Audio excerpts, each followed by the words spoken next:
Welcome to Five on the Floor, a Miami Heat and NBA podcast from Ethan Skolnick with Alphonse Sidney, aka Alf954.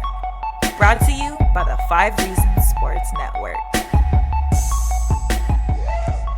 Welcome into the latest episode of the Five on the Floor podcast on the 5 Reasons Sports Network. Now that you found us, make sure you hit the subscribe or follow button. This is, of course, the former flagship of 5 Reasons, but this podcast is now just Heat and NBA. Really appreciate the response. My usual co-host, Alphonse Sidney, is out in Las Vegas. God knows what he's doing, so I don't really want to bother him. So I went out and got another guest today. I'll introduce that person in a second. Actually, the last time I saw him was in Las Vegas. Make sure you check out our website, 5reasonsports.com. It's 5reasonsports.com. New story up there about Brian Flores canning his first assistant. Also, lots of Heat stuff and Marlin stuff up there as well. Even a movie review of Once Upon a Time in America, which I need to check out. And before I get to the episode, I want to let you know it is sponsored by Doral Toyota. More than 1,200 cars and inventory, in-house financing available for credit-related issues. Work with your dedicated concierge manager if you mention 5 Reasons or 5 on the Floor, not just a salesperson. Of course, it's conveniently located 3 blocks east of Dolphin Mall. That's 9775 Northwest 12th Street in Doral. Not only is pricing at all-time low, but if you bring them a price from another Toyota dealer, they will beat that price. So check out DoralToyota.com. That's DoralToyota.com. And when you come see them, ask for the Friends and Family Department. All right, I've asked for the Friends Department here. Vincent Goodwill. What are we calling you these days? Because you keep changing. Was the Twitter handle changed? Is it Vinnie? Is it Vincent? Your email is Vin. What are you? Well, here's the thing, Ethan. My given name is Vincent, as most people who don't know me and have no connection with me will call me Vincent. Anybody that I'm close with, like you, y'all will call me Vinny. And the people in the middle will call me Vince. So you're on Vinny status. Wow. How did I get on Vinny status? How does that happen? What did I do? I didn't realize I was going for it. I think hanging out in Vegas, the first time we hung out in Vegas, kind of sensed it. Yeah, well, we ended up at a late night buffet. That's all I remember. Nothing else will be repeated from any of that stuff. As is true also of Alf's trip out there right now. So I mean, he went dark on me. I mean, he is darker than me, of course. But I mean, he's light skinned, but he's darker than me. But he went out to Vegas, and it's like 4 days. Nothing, man. Like when I was in Vegas, he heard from me. When I was out of Summer League, he heard from me. But he's out in Vegas. Alf, I don't know. He's operating in the shadows. I don't know what he's doing. But the reason I'm bringing you on. You kind of got to let people go when they go to Vegas. No, I understand that, but nobody lets me go. I mean, I was getting calls at like 5:30 in the morning out there, like from people in my podcast network, like asking me, stuff that they could have figured out on their own. But it is what it is. So, I don't get that same courtesy. But the reason I'm bringing you on is because we were supposed to do this in Las Vegas. We just never connected on it. So I ended up interviewing your buddy Hyken because I couldn't get you. Not that I didn't want to interview Sean, but I was doing the Jimmy Chronicles on Jimmy Butler. And, I was calling them Buckets Backstories or whatever. And I talked to Casey Johnson, who you know well. And if you haven't checked these episodes out, you definitely should. I talked to John Krasinski, who covered him in Minnesota. But I'm not going to do just Jimmy with you today because obviously we go way beyond Jimmy. But you have a relationship with Jimmy from covering him in Chicago. So let's just start with this. There's no introduction scheduled yet. It's not because they're waiting to introduce Bradley Beal. When I threw this out there today, Heat fans went, even people on my network went ape bleep. Okay, but it's not that. It's that Jimmy's in Europe. He's in Amsterdam. Like there's no scheduled press conference. And as soon as he comes back, apparently Riley's going to Malibu or overseas or somewhere. So there's not going to be anything, I don't think, until training camp. So we're just trying to introduce Jimmy because Jimmy's not really getting a chance to introduce himself. So get into kind of how your relationship with Jimmy evolved and what did people not understand about Jimmy Butler? Well, the relationship kind of evolved from, it's funny. I came to Chicago at probably the most interesting time of their run, where Jimmy Butler, as we know, last pick of the first round, didn't really play his first couple years, and then sort of came on like gangbusters, right? And everything sort of evolved from that. Everybody else, including a guy like Casey Johnson, who I immensely respect, they always had the first impression of Jimmy Butler being humble, quote-unquote, Jimmy Butler. Or Jimmy Butler from Tomball, Texas. Jimmy Butler from Marquette, who rarely played, had the, sort of cowboy boots and everything else, goofy kid, all that type of stuff, right? And you know this from covering the Heat and covering different franchises, period. We are often married to our first impressions of someone. So whenever someone has this meteoric rise, we still view them from our first impressions. And a lot of times players don't like that. So Jimmy Butler has had the most meteoric rise almost out of anybody, from turning himself from a nothing until like basically a superstar in this league. So I didn't meet Jimmy Butler, the bench warmer. I met Jimmy Butler, the guy who was averaging 20 a game, on his way to winning most improved player, of the year, all-star type of stuff. So that's how I treated him. I treated him like Jimmy Butler, the all-star. And our relationship started from the fact that while I treated him like an all-star, I also told him that Kawhi Leonard and Paul George were better than him. And he appreciated that I didn't kiss up to Jimmy Butler, the all-star, but I also didn't treat him like Jimmy Butler, the guy who could barely get on the floor. So we kind of developed a relationship off of that honesty and, similarities and backgrounds and, certain things like that or whatever, just, from being in the business. So we've always been pretty candid with each other, through the years. And I'm sure you can see Jimmy Butler from being from afar as someone who appreciates honesty as he sees it.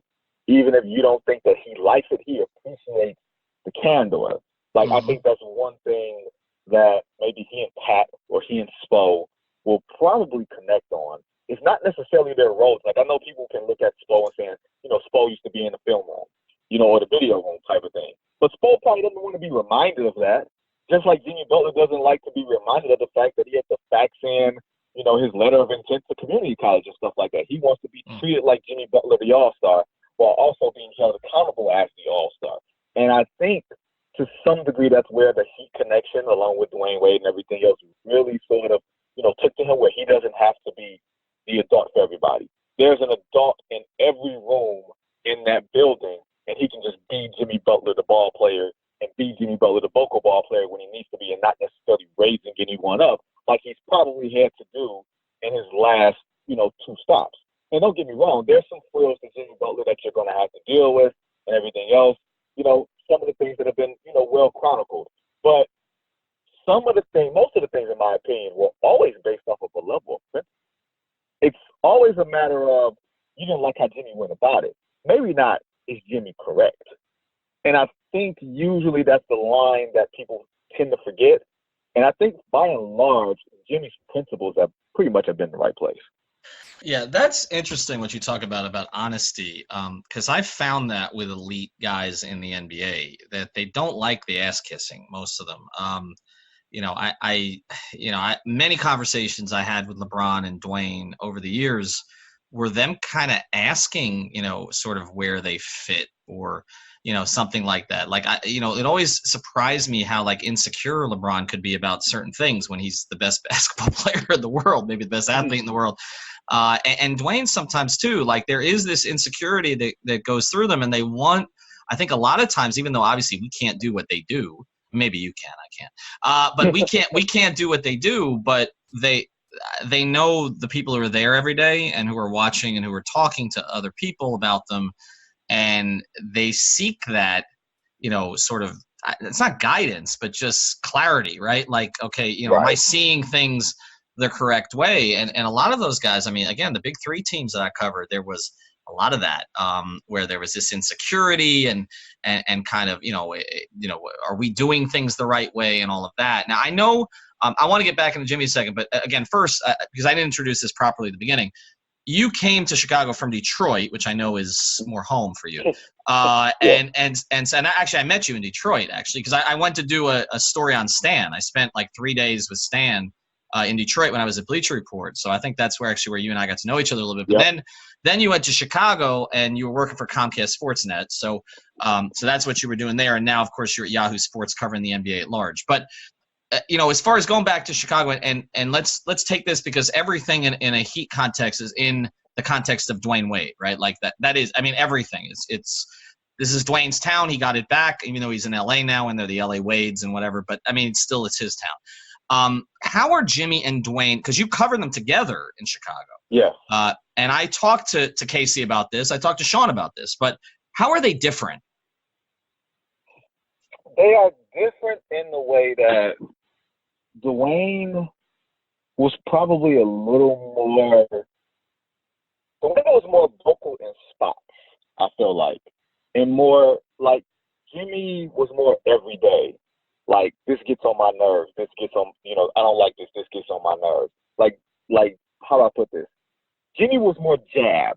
Dwyane was more haymaker internally, if that makes sense. When things happen, when they, quote unquote, they got in trouble after a game against Atlanta where they blew a 10-point lead, and they both sort of questioned, the team's direction and the players in the locker room, and do you guys want this enough?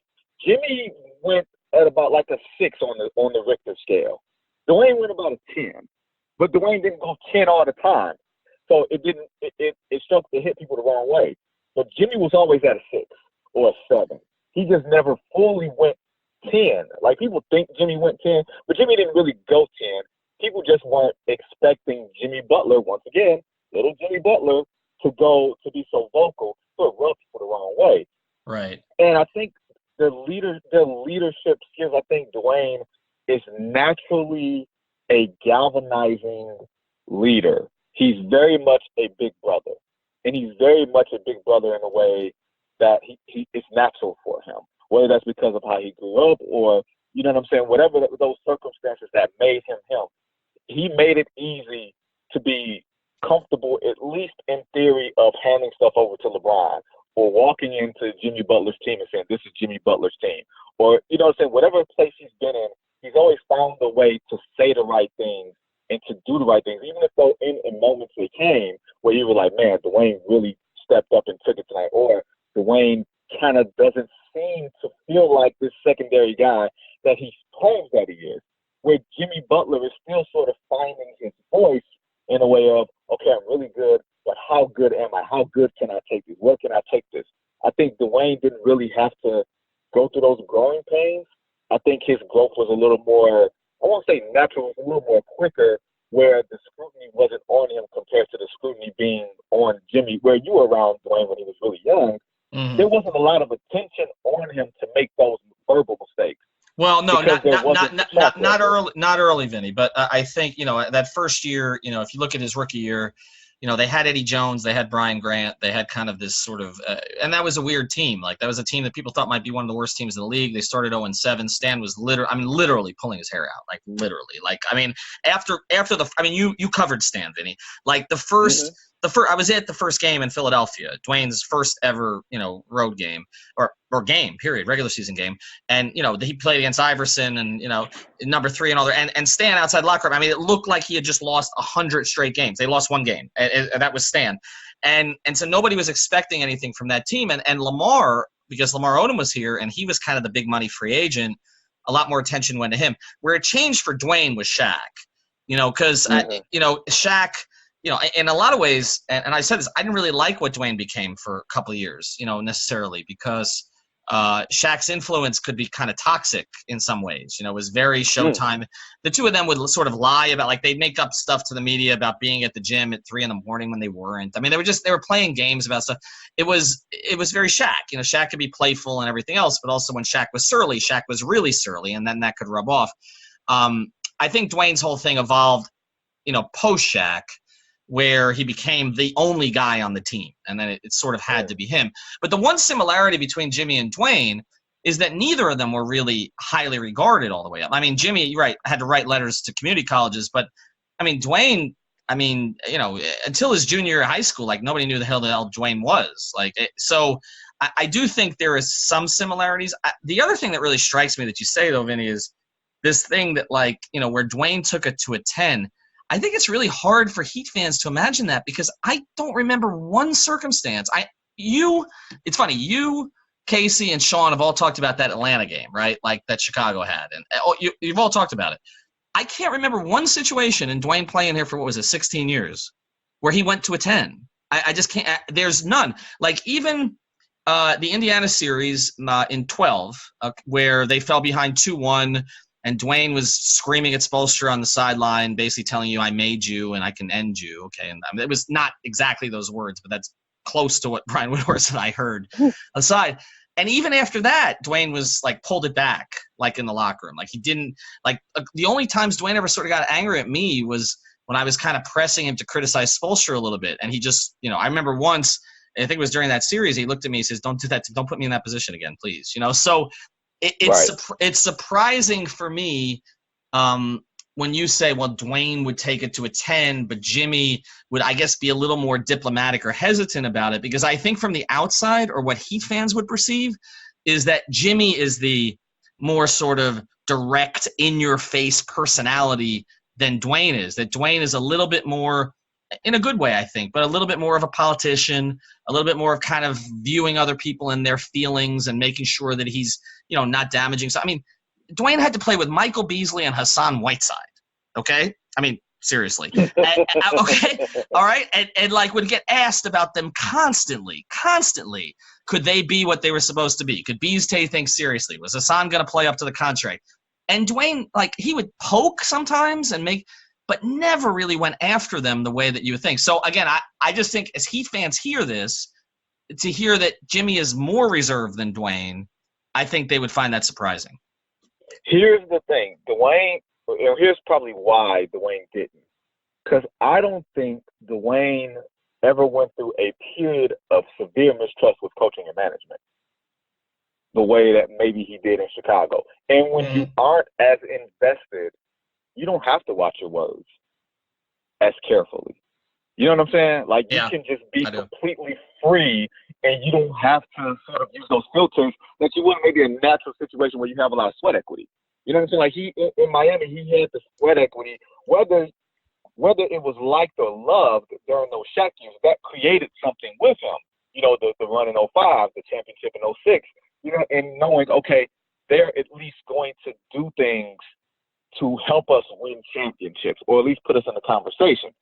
When Dwyane was frustrated about that one, he was frustrated with the players, but he's also frustrated with everything else, and he didn't have that history with him. There was no connective tissue. He went there to go home for a paycheck, whatever you want to say. So it sort of gave him a sort of level of freedom that he didn't have to worry about, oh, there's going to be backlash. If Miami's mad at me, Miami, that's Miami. That's the place I built something. Chicago, it's home, but okay, whatever. You know what I'm saying? So it was a little different. And I think also, I believe that he and Jimmy, basically, they came out like synchronized swimmers. And it was like one person said, Jimmy said something, and then Dwyane said something. And it was almost like Jimmy was surprised that Dwyane went as far as he did. Right. But I didn't think that it was that bad. You're talking to a guy who covered a Detroit Pistons team that said, we're not going to shoot around today. Right. So none of this actually bothers me from a standpoint of like candor and everything else. Like, I thought the team overreacted. I told Dwyane I didn't think what he said was that bad. I didn't think what Jimmy said was that bad, but the media, we all made a big deal out of it because, God forbid someone criticized, Gar Forman and Fred Hoiberg. Right, or John Paxson, right. All right, so let's get to Jimmy as a player, and I've asked kind of the same questions of Casey, of John Krasinski, of Sean Highkin. I think that Heat fans, I think, are excited because they have what they believe is a true number one. But we know there are levels of number ones, right? And you were honest with Jimmy, and you told him at the time, like, I always thought of those three wings in the same breath, because there's some similarities. None of them were. I guess Paul George was drafted 10th, but none of them were top 9 picks, right? I mean, Kawhi was 15th, right. Jimmy was 30th. There were questions about all of whether I think Paul George, people believed he would be able to shoot, but I think the other two, there were questions about Jimmy and Kawhi in particular.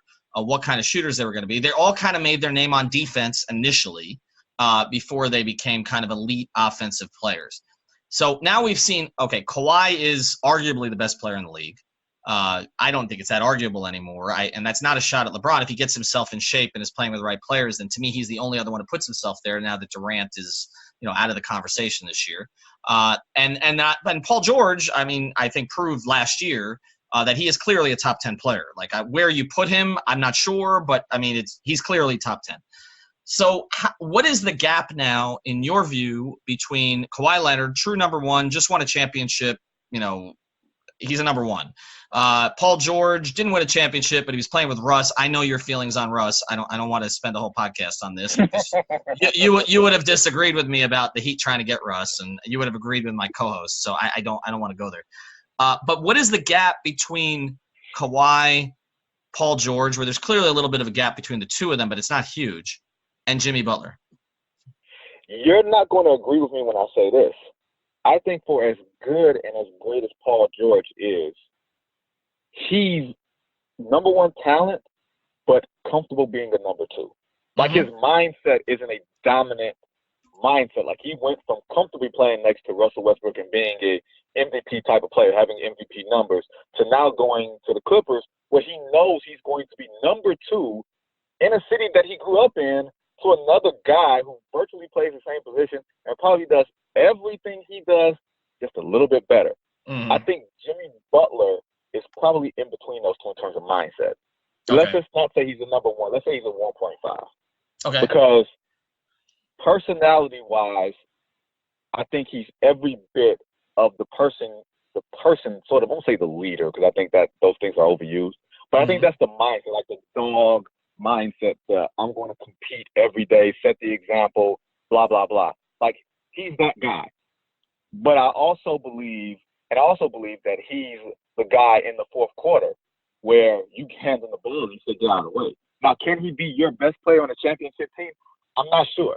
I don't think so. I lean towards no, but do I lean towards him being the best perimeter player that you have on a championship team? Do I lean towards him being the guy whose hands you want the ball in the last 5 minutes of the game on a championship team? And to me, that answer is yes. And I don't know if that answer is yes for Paul George, but I think Paul George is an immensely talented player and probably a little more gifted than Jimmy because maybe he has a little tighter handle. And I think the difference between being a great player and a superstar player is your ability to create your own shot easily. And I think maybe Paul's slightly better than that. But because Jimmy's bigger and stronger, he can probably manufacture scoring late in a playoff game better than Paul George when to sort of get the whistle and stuff like that. These margins are thin. We're talking about sort of similar levels, of player. And I think defensively they're kind of in the same spot, but I think Kawhi is I won't say a step above, but Kawhi is probably the best perimeter defender in the league when his body is all the way right. And Paul George is in the same level and Jimmy's in the same level. So you're saying like 99-1 and then 95 and 94. You know what I'm saying? Like I think that's what it looks like and what it feels like between the three of them. And I still think there is, it just depends on what type of team you have. Because on some teams, if you're asking Paul George to be your late game guy, he may not fit that description. But if you're asking him to be a better number two than Jimmy Butler, he might be a better number two than Jimmy Butler.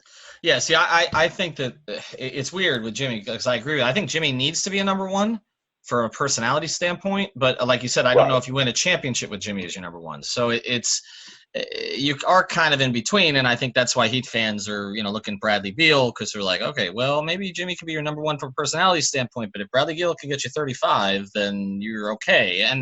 And so again, we don't know if that's going to happen. I have a bet with Candace now, for next year in Vegas on it that it does happen. So we'll see how that goes. But I think it does happen? I think it happens eventually. I think that the whole and look, you've studied this. I think that the way the league works is that once guys start to hint that they want out, they get out. I mean, and that's how this happens. And I also look at it from the Heat's perspective, and I know that Riley's not sticking around for nothing at this point, and that he doesn't tend to do things halfway. And so when I look at it, I think they have to have a feeling that the longer that this situation plays out and the worse it gets in Washington, that eventually, even though Bradley Beal, is loyal, and I had this whole conversation, I recommend people listen to the podcast. Candace is great. But she's talking about his loyalty and that he's made it clear that he wants to be the guy there, that they want him to be the guy there, that they want to build around him. But I just think when you look at the organizations, you look at the situations, you look at all of that. Don't even get into fan bases and weather. Let's just or state tax. Just get into where are the Wizards right now, and the Heat are an organization that's not going to settle for that. If you're 26, you're already an all-star.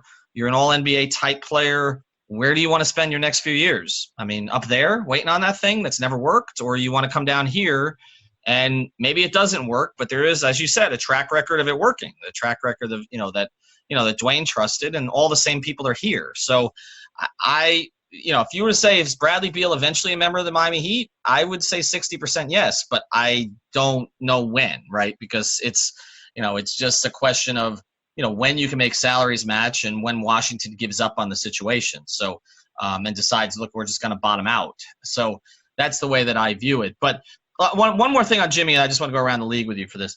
You know him pretty well. You and I started talking about this stuff with Jimmy. I remember sending you a text that I heard Jimmy was interested in Miami. Like, this is like last September. And I think you were a little skeptical at first because it just wasn't one of the teams that had come up.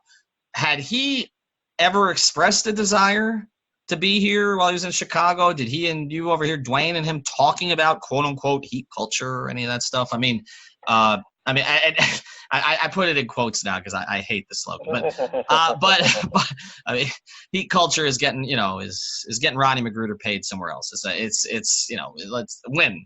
I don't care about the slogans. Right. Were you surprised that it ultimately played out this way? This is a place he would want to be. No, I wasn't surprised. Now, we never had those, explicit, conversations. But I will say that it's natural that Dwyane Wade had an influence on it. Can you imagine the level of frustration that they might have shared together? Because a lot of things were done, and it was like, Jimmy and Dwyane, and it was kind of like the rest of the team. And not in a way that was negative, it was just in a way that Dwyane was at a different stage of his life and his career. And then the guy that he was closest to happened to be Jimmy Butler, who's coming into his own, as a superstar, as a player and everything else. So, of course, when things are going a certain way, Dwayne's saying to him, like, look, man, this is not how things are done in championship organizations. This is not how things, were done when I played with Shaq, when I didn't play with Shaq, when I played with LeBron and Chris and everything else. Like those conversations, of course, were had. And my reason for being skeptical initially was because I believed Jimmy Butler was going completely somewhere else. And I can't tell you which team, but I believe that Jimmy Butler was moving further northeast and not in Philadelphia. Put it like that. Further north. Oh, wait. Hold on. To the northeast, but not Philadelphia. Wait. Okay. Can you give me one guess? Can I get one guess? Sure, go ahead. Brooklyn. That's a really good guess. But You're giving me nothing. Really good guess. That's a really good guess. All right. So that's fine. Well, because you and I never bought. Look, you and I talked about this during it, and we never bought the Houston thing. I remember talking to other writers who are based there that Jimmy's never really claimed Houston. Like it's not right. So that was out there forever, and then it was like what they were going to give up, and all, but it was just not. I don't know. I never viewed that as a viable option for him. And some of the other ones that were discussed, I know LA was obviously discussed. But it just always seemed like he had a pull here. Now, whether it was Dwyane, whether it's just being in Miami, I mean, he looked very comfortable hanging out in Little Havana, right? It's just he looks right. He just looks right here. Just looks like he fits, and certain guys just don't. Like there have been guys who've come down here, and they don't fit very well. But I mean, he looks like he's going to fit. So I always thought it was a sort of a natural situation for him. And then obviously the relationship with Dwyane, which, it's funny. Dwyane has lots of different kinds of friends. I remember talking to him once about how many teammates he'd had. This was like 4 years ago, and he had like 111 teammates at that point. But that didn't include like, USA basketball teammates or guys he would work out with in the summer.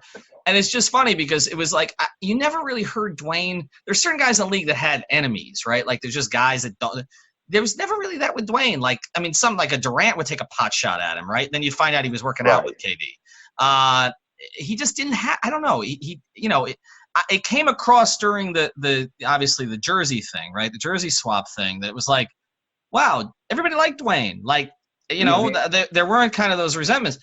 But Jimmy's a very different personality than some of the other people that like you would consider to be like Dwyane's best friends. And even on this team, like, okay, so LeBron, the way that Gabby, Gabrielle, you and I both know Gabby a little bit. Like the way that she described it to me was that LeBron and Dwyane were like brothers, like blood brothers, right? Right. And it was just, I mean, you couldn't tell that they were always the same. They'd go to the same like chain restaurants on the road. Okay, it's like why are you going to Cheesecake Factory with the money you have, right? Grand Lux is like luxury, It's like. But they were like brothers, but it was funny because Bosh, who was totally opposite of LeBron in so many different ways, like once LeBron left, like Gabrielle was like, oh, like Dwyane looked at Chris and was like, oh, I appreciate him too, right? Like I'm going to fancy steak places, because that's what Chris wants to do, and now I'm going to EDM festivals and and all the the sort of the cultured stuff that he does. So his relationship with Jimmy was interesting to me because it just didn't strike me from the other people that. And even UD, like, again, he has this really close relationship with UD who's nothing like some of these other guys. But the relationship with Jimmy, I guess, took me by surprise a little bit. I knew that there was a Marquette connection. But, again, I think from the outside, people view Jimmy as sort of very rough-edged. And I just didn't seem like the type of person that Dwyane would necessarily click with. Here's what I think about Dwyane. And I think I'm understanding what I'm saying. There are people in walks of life. There are two different types of people when we talk about connections. There are people who you meet them where they are, or people will meet you where you are by your force of personality. Dwyane is very much, in my opinion, Dwyane seems like the type that he will meet you where you are. And I think, not to psychoanalyze the guy, but I think because of how he grew up in that type of environment, a lot of times you have to search for a common thread in those nomadic situations that helps you find comfort, if that makes sense. So if whether it's a situation or a person or an environment, you find some level of connective tissue and you connect. With LeBron, it was one thing. With Chris, it was something else. It's almost like he's a chameleon. It's almost like he's everything and nothing at the same time. And it's not that it's a fakeness. It's he finds a way to genuinely connect with you. Like we've interviewed plenty of athletes throughout, our years. Mm-hmm. Dwyane is one of the most genuine humans that I've come across. And granted, there's some Hollywood to him, there's some superstar to him and everything else. But just as a human, you find yourself listening to him and he says, do you understand what I'm saying? Do you get what I'm saying? And you find yourself instinctively saying yes, because he's found a way to relate to you, to meet you where you are, so you can understand whatever the situation is. Everybody's not like that. So when Jimmy Butler had his situation of, like you said, there's similarities with them, low-level recruits and then the Marquette and then working hard, finding that connective tissue. He finds that tissue. If he likes you, he's going to find that tissue. Like I remember him walking through the hallway with D'Angelo Russell during All-Star Weekend, right before they walked on the floor. And he put his arm around him and he was like helping adjust his the collar on his jersey. Right. And he said, this is my last. This is your first. Trust me, it'll get easier. And he wasn't saying it for the cameras. He just so happened to be passing by me when he said it. And it was like, man, he's found another guy he's probably 15 years older than to connect with. Yeah, that's really interesting.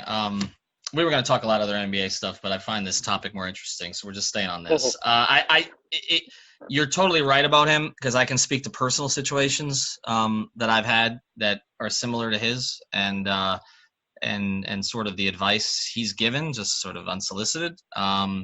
Which you're right. I mean, I think he looks for that kind of one thing, and if you look at that big three teams, his relationships with, whether it was Big Brother to Rio.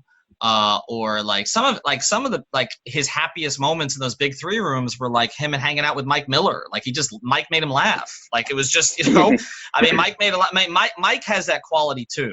Mike has that quality where he can kind of relate to everybody in the room. That's one of the reasons it hurt them so much when he left after the third season, the third season of the Big Three, because of the amnesty, because he was like the one person that like everybody in the room liked Mike. Like even when Mike wasn't playing and he was bitching to people about not playing, like they liked him. But Dwyane has that too. And Dwyane was in a lot of ways the bridge between Bosh and LeBron, because I think although that respect developed between them, there were times that LeBron was frustrated with Chris because he saw talent in Chris, and Chris just didn't sort of go get it sometimes. And I remember LeBron getting frustrated with certain questions where he'd be asked about why Bosh was struggling with Hibbert or Bosh was struggling with Garnett, and LeBron would kind of dance around it a little bit, but they'd be like, well, you got to ask him.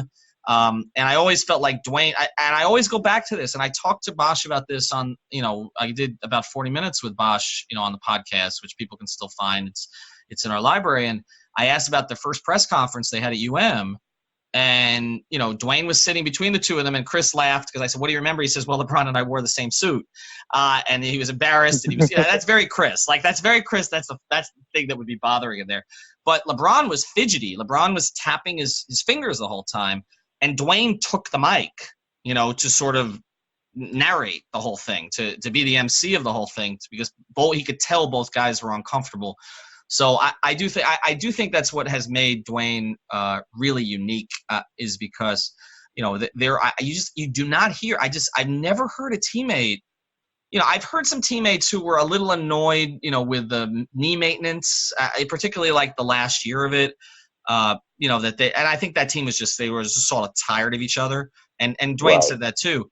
But I've never heard, he's had so many teammates, and I've never heard teammates say bad things about him. Like, they go other places, and it's, maybe they weren't his best friend, but, maybe he wasn't the one organizing dinners, but that was LeBron, actually, not Dwyane. But you never hear anything bad. And the words you use, chameleon, is funny because LeBron said that word to me once, describing himself. On why he could connect with everybody. But I feel like a lot of teammates felt Dwyane was more genuine about it at times than LeBron. I think, and I haven't been around LeBron extensively, but I just think LeBron's force of person, LeBron is the opposite. Dwyane comes to you. LeBron, you have to come to him. Like, the force of personality is so strong, like the oxygen in the room type of thing, where he's going to naturally take up the oxygen in the room. He's going to dominate the conversations. He's going to steer, the conversation. That's just who he is. And it's your job, as a teammate, as a friend, or whoever, as an acquaintance, to find out that wavelength that he's on and meet him there. I think Dwyane is the one that finds the wavelength with you and meets you there and makes you comfortable. And it doesn't make LeBron bad guy, Dwyane great guy. I promise you it doesn't mean that, because all of our personalities, I believe, are one or the other. Like, we find some way to connect with a guy with either our force of personality or our ability to connect with you on some micro and macro level that earns a bit of trust. I just think LeBron has been, by his own circumstances, had to be more forceful because who else was going to do it? I think in Dwyane's situation, he's had to adapt to new situations throughout his life. At younger ages where, all right, I have to be comfortable here. I have to make myself comfortable here to figure this out in the meantime. And I think that's where those type of things come from. And I genuinely think Dwyane has a certain level of empathy. And I think that enables him to connect. Whether it was with Jimmy Butler's road or whatever it was, or LeBron's personal struggles when he first got to Miami. Even if he did, let's say Dwyane was not ready to give up that mantle. Like, if they win in 2011, he's the finals MVP for the second time in his career, and he's in a completely different strata historically. That makes it much more difficult for him to give that up, right? And he said, like, look, if we win that, I'm not giving that up. But because we didn't win, and because I saw what it was doing to someone else, I had to take a step back. To me, that shows less about, well, I'm ready to take a step back, and more about, let me find a way, ultimately connect with this person who needs this more than I need this. Well, he said that to me flat out. I remember it was after a shoot around. I think we were in, we were still in Jersey at the time. Maybe were the Nets still in Jersey? It was either Jersey or Brooklyn, but it was before they played the Nets. And I had him alone for a couple of minutes, and I was doing a story about LeBron and how much a championship meant to him. And Dwyane said to me flat out, and on the record, he's like, a title, this means more to me that he gets it than I get it at this point. Because he viewed it that way in terms of, and I believed him. It was not, I don't think he was just saying it to sound good. I mean, there was a certain point where, like, Dwyane didn't need to say things to sound good anymore. Like, he was a minted superstar. So he's going to say what he was going to say. And I believe he really wanted it for LeBron more than he wanted it for himself. Now, I think maybe that second title with the big three was different because Dwyane was fighting the knee stuff. And one of my favorite pictures that I took was him kind of in the, like all the rose confetti in the middle of the floor doing snow angels afterwards, because he was, that meant so much to him because of everything he'd had to fight through and because his place as a superstar had kind of been taken. And for him to play a role in that championship and, you know, regardless of what Ray did at the end or Bosch's rebound or whatever, Dwyane played a role. There was a game in that playoff series where, you know, he was insulted, you know, from what I remember, the final series. Game 4. Yeah, game 4. Well, they put Tiago Splitter on him to start the game. Like, I mean, it was total insult from Popovich, and Dwyane had 32. And so I think that title meant more for him. But I think for that first title, it meant more for him that LeBron got it. All right, final thing here, and we'll talk NBA another time, and check out his work. I mean, this is the guy who broke all the stories about Chris Paul and James Harden. You broke them up, and you're the reason for that. But anyway. Yes, I am. You are. But let's go to one last piece here. Let's say there's no Bradley Beal here. Let's say that it's Justice Winslow, Bam Adebayo, Derrick Jones Jr., Tyler Herro is all of a sudden everybody's player down here after nobody wanted him to draft him. Let's say it's Jimmy and the kids. That's this team, right? Until they clear out, a couple of the other contracts that they have. What kind of he's been through this experience in Chicago, playing with kids who I don't think were as good as the kids in Miami. Okay, I don't think the Bobby Portises of the world and some of the players that they had up there were as good as Bam Adebayo or Justice Winslow can be in this system. Okay, but what kind of a leader will Jimmy be? I think Jimmy will be a much more comfortable leader because if you think about it, at least from my perspective, if you look at him in the field and say he had problems, you can say, all right, Brett Brown, how does Brett Brown manage that situation? And then Elton Brand being sort of a novice to all of that, and then those kids having their own quote unquote growing issues, whether it was Embiid's injuries or Bill Simmons. Ben Simmons' lack of everything, right? So the frustration can be rooted there. In Minnesota, it was the Cat stuff and more Cat than Wiggins, right? And the Thibodeau stuff. All of those issues aren't going to be in Miami, where I think Spoelstra's control, and we can all get into how great of a coach Spo is compared to where he's perceived and everything. So Spo's a damn good coach. And Spo can sort of have his hand on the room in a way that Brett Brown and Tom Thibodeau did not. And Pat Riley is a much different, executive or steerer of the ship, per se, than, anybody in Philly or anybody in Minnesota, and certainly anybody, in Chicago. This is no shade to anybody else, but it's a much more trusting situation. And as a leader, Jimmy Butler, even if Jimmy Butler is still going to be himself, he does look at those situations and say, you know what, I could have handled that differently. I'm a more mature player. I'm a more secure player in my place in the league. When you're secure in your place in the league, I think it affects what type of leader you are compared to being the guy who's still taking the league by surprise and still fighting for respect outside of your locker room. That type of stuff, I think, affects guys more than we realize from a human standpoint. And I think going to a situation that's settled, that has a foundation, that has a track record, I think he'll be good with some of those guys. Now, granted, I don't think that Pat is going to sit still. I don't think it's going to be Jimmy and the kids. If it is, it ain't going to be for long.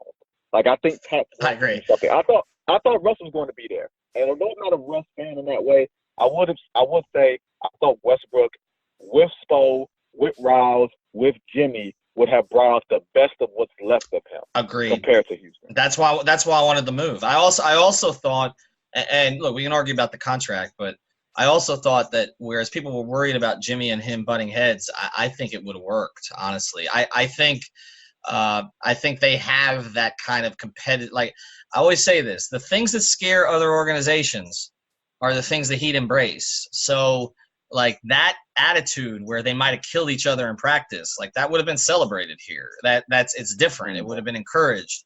That was Zoe, okay? That was Zoe and Mash getting at it, or Timmy, or that goes way back. Like that's Pat Riley won in the marketing department in New York to draw chalk outlines, okay? That's what they like. So Right. I just don't think that would have been as big an issue for the Heat as anybody else. But look, we'll never know because again, you got Chris Paul traded, so that's how that played out. All right, we're gonna do this. We're gonna do this again. Where can I follow? Did you change? You changed your Twitter handle again, didn't you? It's Vince Goodwill now. That's all. Jesus. All right, I'm sorry. All right, you're Vinnie to me, I guess. All right, we'll do this again. I appreciate it. Maybe I'll see you out in Vegas again. We'll do that too. But again, follow him at Vince Goodwill. He's yahoo.com, and he's big time national now. But we'll bring him on to talk some NBA stuff later on. Vinnie, thanks for doing it. Appreciate it. I appreciate you, my man. All right, and that episode was brought to you also by Seltzer Mayberg. You can find the attorneys at Seltzer Mayberg at onecalllegal.com. That's 1-855-5000-LAW if you want to call them. We've got a new 15,000 square foot office on I-95 in North Miami. I'm down there about once a week. We share an office with them down there, and they actually just got me out of a traffic ticket completely, just washed out, okay? Showed up, told me to wait in the other room, came out and said, winner, winner, chicken dinner, and that was done. They will handle your traffic ticket starting at $49 all the way up the coast. I just hooked up somebody from Palm Beach with them. They're going to get his traffic ticket off. I can promise you that. Well, I won't promise you, but it's a pretty damn good chance. 24/7 service for a full and free consultation. That's onecalllegal.com, 1-855-5000-LAW. And I will be back a little bit later in the week. I got a couple more NBA guests coming up. Not going to be a Jimmy Butler press conference anytime soon. Doesn't mean we can't talk about them. So if anything happens with Bradley Beal, we'll break in. But for now, we'll just keep getting you ready for the season.